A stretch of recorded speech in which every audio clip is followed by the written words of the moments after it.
Right breaking చూస్తున్నాం. పశ్చిమాసియా యుద్ధంలో కీలక పరిణామం చోటు చేసుకుంది. ఇరాన్పై దాడుల్ని విరమించుకుంటున్నామని అమెరికా అధ్యక్షుడు ట్రంప్ ప్రకటించారు. ఆ దేశ ఆయిల్ పరిశ్రమ మొత్తాన్ని నియంత్రణలోనికి తీసుకుంటామని, దాడుల్ని ముమ్మరం చేస్తామని ప్రకటించిన కొన్ని గంటల్లోనే స్వరం మార్చారు డొనాల్డ్ ట్రంప్. ఇరాన్తో చర్చలు దాదాపు కొలిక్కి వచ్చాయని తెలిపారు. తమ ప్రతిపాదనలను ఆ దేశం అంగీకరించిందని స్పష్టం చేశారు. ఒప్పంద అంశాలకు Israel, Saudi Arabia, UAE, Qatar, Turkey, Pakistan, Bahrain, Egypt కూడా సమ్మతి తెలిపాయని వెల్లడించారు. ఇక జరగాల్సింది సంతకాలేనని తేల్చి చెప్పారు. అది ఏ రోజు, ఎక్కడ అనేది త్వరలో ప్రకటిస్తానన్నారు ట్రంప్. ఒప్పందం పూర్తి స్థాయిలో ఆచరణ రూపంలోకి వచ్చే వరకు ఇరాన్ ఓడరేవులపై తమ దిగ్బంధం కొనసాగుతోందని ట్రంప్ స్పష్టం చేశారు. మరోవైపు అమెరికాతో ఎలాంటి ఒప్పందం కుదరలేదని ఇరాన్ మరోసారి తేల్చి చెప్పింది. అంతకుముందు ట్రంప్ చేసిన ప్రకటన ప్రపంచవ్యాప్తంగా తీవ్ర ఉత్కంఠ రేపింది. ఇరాన్ ఆయిల్ క్షేత్రాలను పూర్తిగా నియంత్రణలోనికి తీసుకుంటానని అమెరికా అధ్యక్షుడు హెచ్చరించారు. అత్యంత గట్టి దెబ్బ తీస్తామన్నారు. కర్గు దీవిపై నియంత్రణ సాధించే రోజు ఎంతో దూరంలో లేదని చెప్పారు. హర్మూజ్ మీదుగా లక్షల బ్యారెళ్ల ఆయిల్ను రహస్యంగా తరలించామన్నారు. ఈ విషయాన్ని ఇరాన్ కూడా ఇప్పుడే తెలుసుకుంటోందని పేర్కొన్నారు. ఒక్క రాత్రే 22 నౌకలను తరలించామని వెల్లడించారు. చిమ్మ చీకట్లో లైట్లు లేకుండా, రాడార్లకు చిక్కకుండా వాటిని సురక్షితంగా పంపించామని వివరించారు. నిన్న ఇరాన్పై అమెరికా దళాలు విరుచుకుపడ్డాయి. ఇరాన్లోని బందర్ అబాస్ నగరంలో భారీ పేలుళ్లు చోటు చేసుకున్నాయి. అమెరికా దృష్టి సారించిన సిరాక్, మినాబ్ పట్టణాలు, కశ్మీర్ ద్వీపం, ఉత్తర ప్రాంతంలోని గోర్ఖాన్ నగరంలోనూ పేలుళ్లు సంభవించినట్లు వార్తలు వెలువడ్డాయి. పర్షియన్ గల్ఫ్ వద్ద ఇరాన్ రాడార్, గగనతల రక్షణ వ్యవస్థలను దెబ్బతీసినట్లు అమెరికా వెల్లడించింది. ఇక కువైట్, బహ్రెయిన్లోని అమెరికా స్థావరాలపై దాడులు చేసినట్లు ఇరాన్ సైన్యం ప్రకటించింది. అమెరికా తమ సహనాన్ని పరీక్షిస్తోందని, దాడులు, బెదిరింపులకు తమ సాయుధ దళాలు ఖచ్చితంగా స్పందిస్తాయని ఇరాన్ విదేశాంగ మంత్రి అబ్బాస్ అరాక్చీ స్పష్టం చేశారు. వెంటనే ఈ ప్రాంతాన్ని వీడాలని అమెరికా బలగాలను హెచ్చరించారు. పశ్చిమాసియాలో మళ్లీ ఉద్రిక్త పరిస్థితులు ఏర్పడటంపై ఐక్యరాజ్యసమితి సెక్రటరీ జనరల్ ఆంటోనియో గుటెరెస్ ఆవేదన వ్యక్తం చేశారు. శాంతి కోసం దౌత్య మార్గాలను అనుసరించాలని పిలుపునిచ్చారు. ఈ క్రమంలోనే ఇరాన్ దాడులను ఆపామంటూ ట్రంప్ చేసిన ప్రకటనతో పశ్చిమాసియాలో తాత్కాలిక ఉద్రిక్తతలు తగ్గాయి.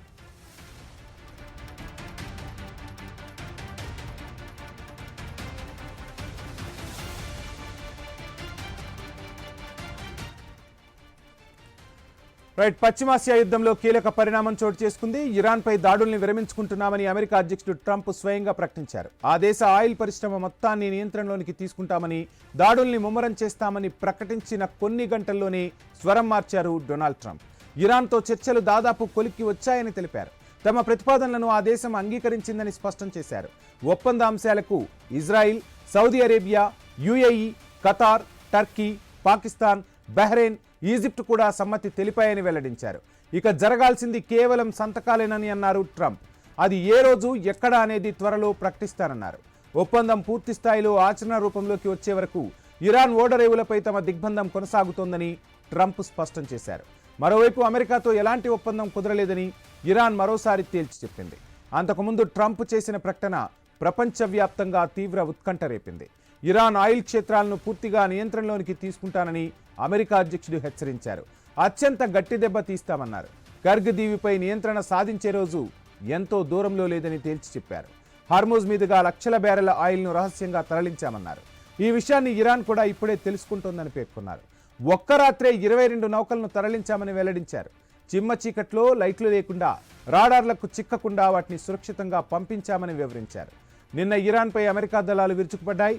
ఇరాన్లోని బందర్ అబ్బాస్ నగరంలో భారీ పేలుళ్లు చోటు చేసుకున్నాయి. అమెరికా దృష్టి సారించిన సిరాక్, మినాబ్ పట్టణాలు, కశ్మీర్ ద్వీపం, ఉత్తర ప్రాంతంలోని గోర్ఖాన్ నగరంలోనూ ఈ పేలుళ్లు సంభవించినట్లు వార్తలు గుప్పుమన్నాయి. పర్షియన్ గల్ఫ్ వద్ద ఇరాన్ రాడార్, గగనతల రక్షణ వ్యవస్థలను దెబ్బతీసినట్లు అమెరికా ప్రకటించింది.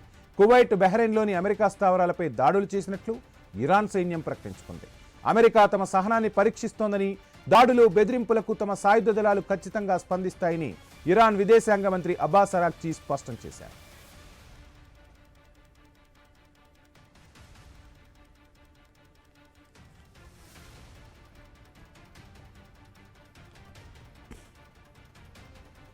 రైట్ ఇక పశ్చిమాసియా యుద్ధంలో కీలక పరిణామం చోటు చేసుకుంది. ట్రంప్ ఈ రాత్రికి ఖచ్చితంగా దాడులు చేస్తామని ప్రకటించిన కొన్ని గంటల్లోనే మొత్తంగా అక్కడ ఎటువంటి దాడులు జరగట్లేదని అమెరికా అధ్యక్షుడు స్వయంగా ప్రకటించారు. ఆ దేశ ఆయిల్ పరిశ్రమ మొత్తాన్ని కూడా తన నియంత్రణలోకి తీసుకుంటానని నిన్న ప్రకటించారు ట్రంప్.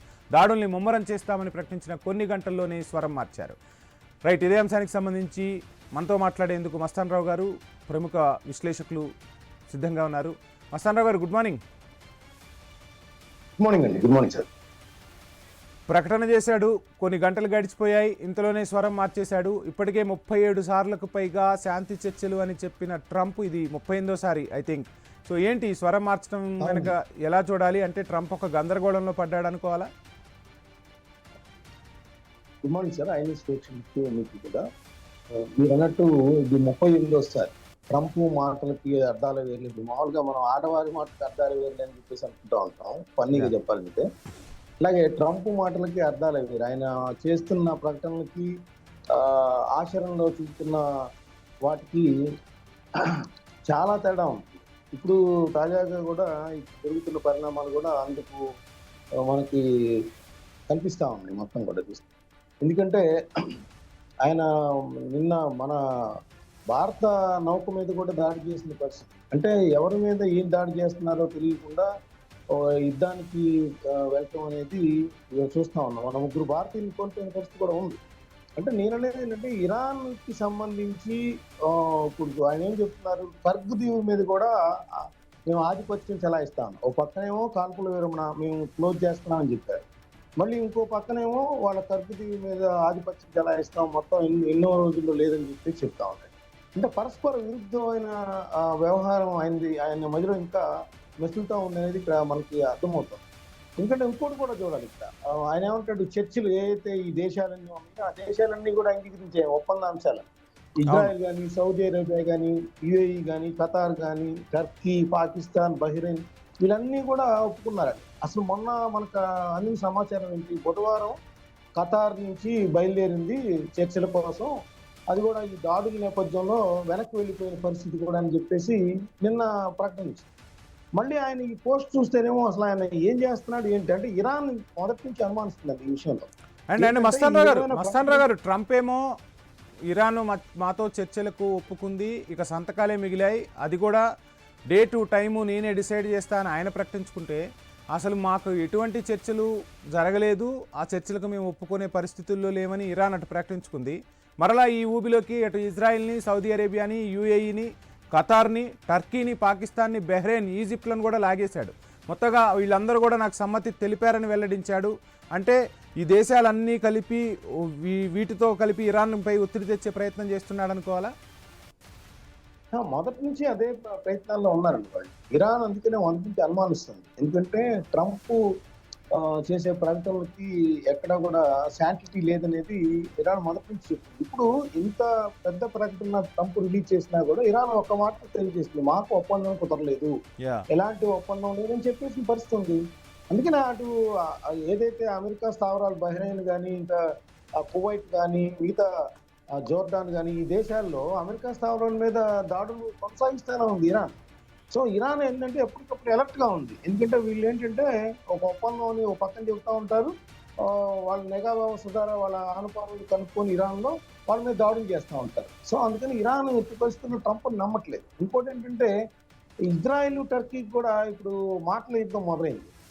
ఆ రెండింటి విషయంలో కూడా ఏంటంటే టర్కీకి ముప్పు వచ్చేలాగా, లెబనాన్ మీద వెళ్తున్న దాడులు టర్కీకి ముప్పు వచ్చేలాగా ఉందంటే టర్కీ కూడా భావిస్తున్న పరిస్థితి. సో ఇవన్నీ చూస్తూ ఉంటేంటంటే ఇప్పుడు హ్యార్మూజ్ని మూసేస్తామని చెప్పేసి ఇరాన్ ప్రకటించింది.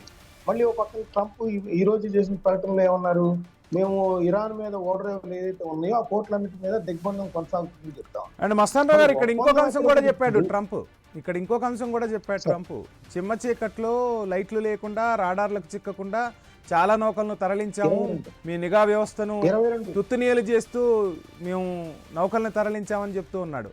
సో ఇంత అగ్రరాజ్యం లైట్లు బంద్ చేసి రాడార్లను పక్కకు పెట్టి రావాల్సిన పరిస్థితి ఏంటి? సో ఏంటి అంటే ఒక రకంగా ఇరాన్ను డిఫెన్స్లోకి నెట్టే ప్రయత్నం చేశాడా ఈ కామెంట్స్తో? అంటే ఇది ప్రకటనలకు పరిమితం. ఎందుకంటే ఆయన చెప్పిన లక్షల బ్యారెల్ల చమురు రహస్యంగా తరలించాము, 22 నౌకల్ని పంపించామనేది. ఎందుకంటే అక్కడ మైన్స్ ఆల్రెడీ అక్కడ సీలో పెట్టిన పరిస్థితి. అంటే ఇరాన్ ఏమీ చేయలేకపోతుంది అనేది అంటా ఉన్నారు. మరి ఇరాన్ ఏం చేయలేకపోతే హార్మూజ్ మూసేస్తే అన్ని నౌకలు ఎందుకు ఆగిపోయినాయి, దానికి ట్రంప్ దగ్గర సమాధానం లేదు. సో నేను అనేది ఏంటంటే ఈ ట్రంప్ ఇదంతా కూడా ఏంటంటే ఇరాన్ అయోమయంలో పెట్టి తద్వారా మళ్ళీ దాడులు ఎక్కడికక్కడ చేయాలనేది. ఎందుకంటే నిన్నేం చెప్పారు ఆయన, రాడార్ వ్యవస్థను దెబ్బతీసాము, డిఫెన్స్ వ్యవస్థను దెబ్బతీసాము, మళ్ళీ అక్కడ ఇరాన్ లో ఇంకా మిగిలిన యా మస్తాన్ ఎక్కడైతే రావు గారు, అక్కడ క్షిపణులు ఉన్నాయో సార్ చెప్పండి. మస్తాన్ రావు గారు ఒక షార్ట్ బ్రేక్ తీసుకుందాం. బ్రేక్ తర్వాత కంటిన్యూ చేద్దాం. స్టేట్ చేస్తున్నాడు. అటు ఇరాన్ ఏమో తన వ్యూహాన్ని తాను అమలు చేస్తూ ఉంది. ఇక మా జోలికి వస్తే ఏ విధంగా దాడులు ఉంటాయో చూపిస్తాం, మేము సంసిద్ధంగా ఉన్నాం, సన్నద్ధంగా ఉంటామంటూ కూడా చెప్తుంది. ఎప్పటికప్పుడు ట్రంప్కు చెక్ పెట్టే ప్రయత్నం అయితే అటు ఇరాన్ చేస్తుంది. ఇజ్రాయెల్ ఒకవైపు అమెరికా అధ్యక్షుడు ట్రంప్ చెప్తున్న మాటలను వింటుందా, లేదంటే స్వయంగా నిర్ణయాలు తీసుకుంటుందా? ఎందుకంటే ఇద్దరు కూడా ఇప్పుడు అమెరికా అధ్యక్షుడు ఎన్నికలను ఎదుర్కోవాల్సి ఉంది, అక్కడ నెతన్యాహు ఎన్నికలను ఎదుర్కోవాల్సి ఉంది. ఈ ఎన్నికల్లో ఈ యుద్ధమే కీలక అంశమైంది ఇద్దరికీ కూడా. సో ఏం జరుగుతుంది అనుకోవచ్చు? సార్ ఇప్పుడు నిన్న అమెరికా ట్రంప్ ప్రకటన చూస్తేనేమో ఎట్లా ఉంది ఆయన చెప్పిన పరిస్థితి, మేము భీకర దాడులు చేయబోతున్నామని చెప్పేసి రాత్రి ప్రకటించారు. అదేవిధంగా మొత్తం కూడా ఇరాన్ మొత్తం చమురు క్షేత్రాలన్నింటినీ కూడా ఆధీనంలోకి తీసుకొని వెనిజువేలాలో ఏ విధంగా చేసామో ఆ విధంగా చేస్తామని చెప్పేసి ఆయన పోస్ట్ పెట్టాడు. మళ్ళీ ఇప్పుడు చూస్తేనేమో ఒప్పందానికి ఇరాన్ ఓకే అంటుందని చెప్పేసి చెప్పారు. అసలు 2-3 రోజుల క్రితం చూస్తేనేమో యాక్చువల్గా హ్యార్మూజ్ లో ప్రతి నెల దాదాపు 3,000 నౌకలు అటు ఇటు మనకి జరుగుతూ ఉంటుంది, రవాణా జరుగుతూ ఉంటుంది. అలాంటిది ఆయన ఏమంటాడు, లాస్ట్ మేము ఒక escort central command, America central command support తీసుకొని దాదాపు 200 నౌకల్ని హ్యార్మూజ్ దాటించామని చెప్పేసి అంటారు. లక్షల బ్యారెళ్ళు తరలించామంటారు. అంటే ఇదంతా ఏంటంటే ఇరాన్ యొక్క ఆత్మవిశ్వాసాన్ని దెబ్బతీయడానికి. ఇరాన్ అక్కడ ఏ నౌక ఎక్కడి నుంచి వెళ్ళినా కూడా దానికి దాడి చేయటమో, దాన్ని మట్టు పెట్టడమో, డ్రోన్ ద్వారా నిఘా పెట్టడమో, అక్కడ సీ మైన్స్ ద్వారా పేల్చివేయటమో చేస్తున్న పరిస్థితి. అసలు అంతెందుకు, ఇప్పుడు ఈ రోజు భారతీయులకు సంబంధించి మన సెటప్ షిప్ ని మేము అనుకోకుండా అది ఇరాన్ నుంచి చమురు తీసుకెళ్తుందని చెప్పేసి దాన్ని మేము దాడి చేశామని చెప్పేసి అమెరికా ప్రకటించింది. అసలు దాని మీద అమెరికా భారతీయులకి క్షమాపణ చెప్పాలి భారతదేశానికి. భారతదేశం ఆల్రెడీ దౌత్యాధికారిని పిలిచి సీరియస్ గా ఆగ్రహం వ్యక్తం చేసింది, కానీ భారతీయులందరూ కూడా దీని మీద తీవ్ర ఆగ్రహంగా ఉన్నారు. అసలు భారతీయుల్ని ఊరినే వాళ్ళ ఉద్యోగంలో భాగంగా వెళ్తున్న వాళ్ళని ఏ విధంగా దాడి చేస్తారు, అది సారి చెప్తారు. ఇదే అమెరికల్ని ఆ విధంగా జరిగి ఎదుర్కొంటారా? క్యూబాలో ఎప్పుడో 2 దశాబ్దాల క్రితం అమెరికన్ నలుగురిని చంపేశారని ఇప్పుడు కూడా దాడికి ప్రయత్నిస్తా ఉంది అమెరికా. మరి అలాంటిది భారతీయ నౌక మీద దాడి చేయటం, వాళ్ళు మిగతా వాళ్ళని రక్షించకపోతే గనక వాళ్ళు ఇంకా 20 మంది కూడా చనిపోయే పరిస్థితి కూడా అక్కడ ఉండేది. వాళ్ళు రక్షించారు కాబట్టి వాళ్ళు బతికున్నారు, లేకపోతే ఇంకేంటి పరిస్థితి? సో అమెరికా కూడా యుద్ధాన్ని ఆపేసేయాలని చెప్పేసి ఇప్పుడు భారతీయులందరూ కూడా భారతదేశం మీద దాడిగానే పరిగణిస్తున్నారు భారతీయులు చనిపోతారు. సో దాన్ని కూడా చూడాలి. ఎందుకంటే ఇప్పటివరకు భారతదేశానికి దానికి సంబంధం లేకపోవచ్చు, కానీ ఒక పక్కన పాకిస్తాన్ లాంటి దేశం ఉగ్రవాద దేశాన్ని మధ్యవర్తిత్వానికి పెడతారు. ఇలాంటి అన్నిటి మీద కూడా అమెరికా ట్రంప్ మీద నిరసన వ్యక్తమవుతుంది. మీరు అన్నట్టు ఇజ్రాయెల్ అధ్యక్షుడు నెతన్యాహు మీద చాలా ఒత్తిడి ఉంది. వాళ్ళ దేశంలో ఒత్తిడిని తట్టుకోవడానికి ఇప్పుడు లెబనాన్ మీదకి ఆ దాడులు నిరంతరం కంటిన్యూ అవుతానే ఉన్నాయి. ఒక పక్కన ఇరాన్ నిరంతరం అడుగుతా ఉంది లెబనాన్ మీద కూడా దాడులు ఆపేసేయాలని.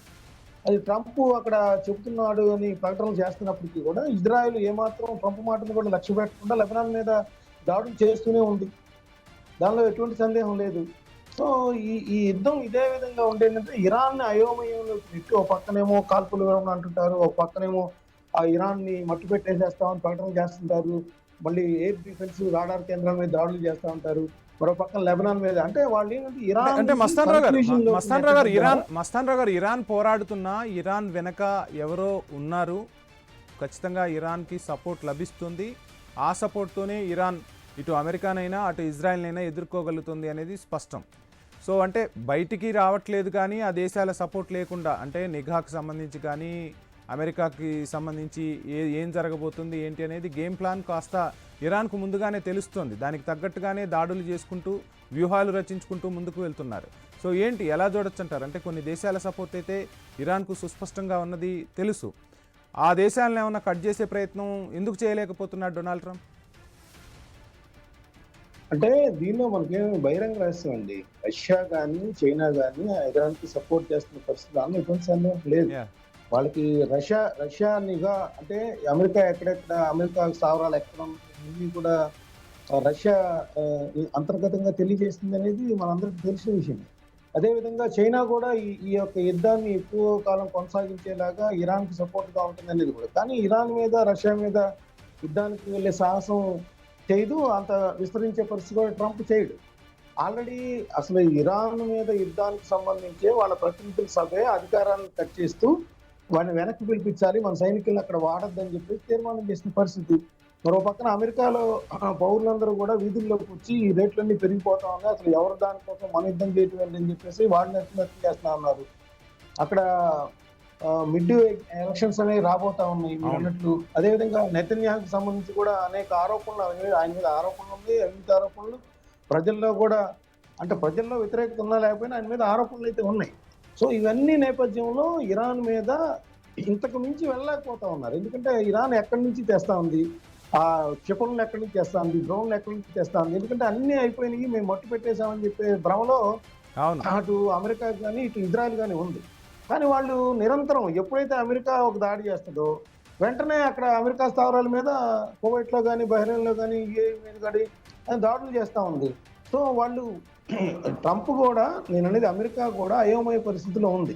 ఎందుకు అంటే ఫిబ్రవరి 28వ తారీఖు ప్రారంభించిన యుద్ధం 10 రోజుల్లో క్లోజ్ చేస్తాం అంటున్నారు వాళ్ళు, ఎన్జీవీలలో ఎట్లాగో. అలా కాకుండా ఇప్పుడు 100 రోజులు దాటినా కూడా ఈ యుద్ధం ఇంకా కంటిన్యూ అవడం పట్ల వాళ్ళకేం అర్థం కావట్లేదు. ఇరాన్ పరిస్థితి ఏంటి, దాని అంచనా వేయలేకపోతున్నారు. ఒక పక్కన సుప్రీం కమాండర్ని చెప్పేశారు, సైనిక అధికారులు చెప్పేశారు, అయినా కూడా వాళ్ళు నిరంతరం దాడులను ఏమాత్రం ఎరవకుండా కొనసాగించడం పట్ల ఈ అమెరికా ఇజ్రాయెల్లో కూడా అయోమయ పరిస్థితి నెలకొంది. వాళ్ళు ఏం చేయాలో పరిస్థితిలో ఉన్నారు. రైట్ సార్, చూద్దాం ఏ టర్న్ తీసుకుంటుందో, ఏం చేయబోతాడో, మళ్ళీ ట్రంప్ నోటి నుంచి ఎటువంటి ప్రకటన వినాల్సి వస్తుందో చూద్దాం ఏం జరగబోతుంది అనేది. థ్యాంక్ యూ మస్తాన్ రావు గారు. రైట్.